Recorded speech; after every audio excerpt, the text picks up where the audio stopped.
I respectfully decline to answer based upon my rights under the Fifth Amendment. I respectfully decline to answer based upon my rights under the Fifth Amendment. I respectfully decline to answer based upon my rights under the Fifth Amendment. On the advice of counsel, I respectfully decline to answer based upon my rights under the Fifth Amendment to the Constitution.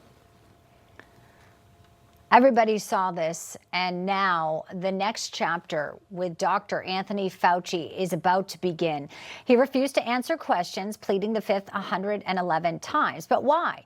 Kentucky Senator Rand Paul saying there was no reason for him to be silent. He had a pardon from Joe Biden that erased criminal liability, but also giving that opening statement. Well, the senator says that waived his right to remain silent. So now a contempt of Congress vote is set for tomorrow. The magnitude of this very clear as you see the filing here. And also the senator pointing out COVID didn't just expose a virus. It exposed how quickly Washington will take away your freedoms at the first excuse.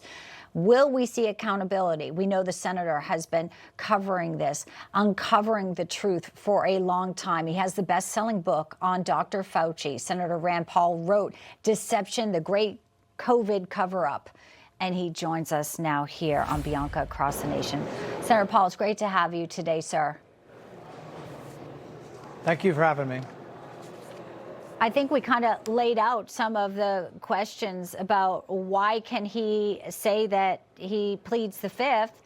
He had a pardon. He also gave a statement. So walk us through the contempt of Congress vote tomorrow, sir. Do you have the support there as well to get this through?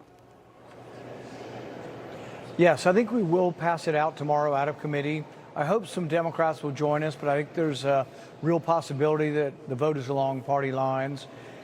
There is a significant legal question. If you're granted complete immunity with a presidential pardon, not only complete immunity for a few crimes, for all crimes over a 10-year period, if you have immunity, can you plead the Fifth that, oh, I don't want to self-incriminate myself when you already have immunity? There is some legal discussion and casework and precedent on this. And so we will put this forward. We will make our arguments.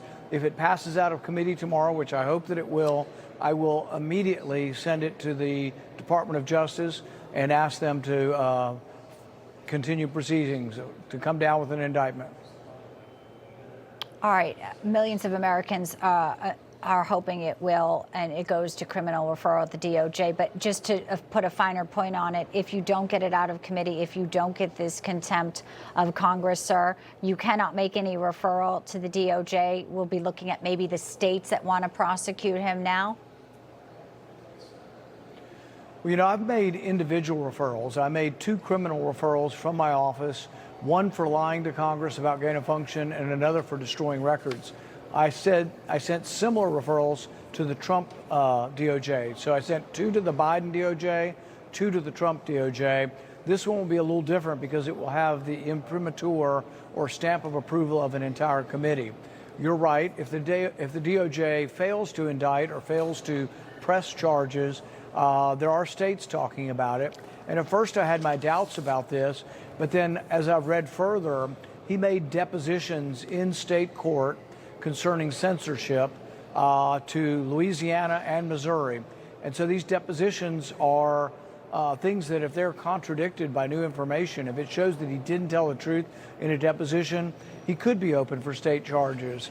So we'll see how that goes. But I think the hearing, though, he could have answered our questions, but he chose not to.